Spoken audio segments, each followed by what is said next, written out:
conflicting Israeli statements on the situation in Iran. On the one hand, you have the Prime Minister warning that danger is imminent; it's almost there.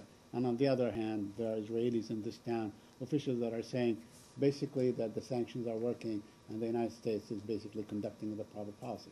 Are you getting conflicting messages? No, I think we obviously talk to the Israelis all the time about the Iranian nuclear threat. Right. We both agree that words aren't enough. We need to see actions.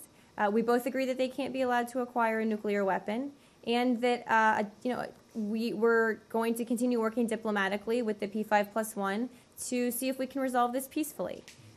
We also both agree that the sanctions are the reason that the Iranians indeed may be using more conciliatory tones today. But what we're all focused on is seeing what they come with substantively. Okay, so you agree that the Iranian nuclear threat is imminent? And at the I didn't same say time, that. Okay, well, that's what the Prime Minister said. I didn't say that. Look, we and the Israelis both agree that this is the highest national security priority, not just for the United States, but for Israel as well, and for the region, not just Israel. And that's why the president's been clear that we will not allow Iran to acquire a nuclear weapon, that all options remain on the table to do so.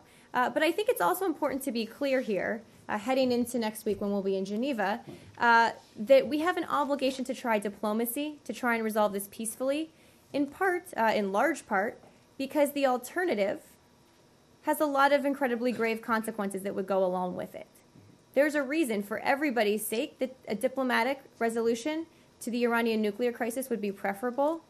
All options, of course, remain on the table, but some of those options obviously have incredibly serious consequences, and we have an obligation to attempt to resolve it before we get there. I think that's an important point to keep in mind as we go into next week.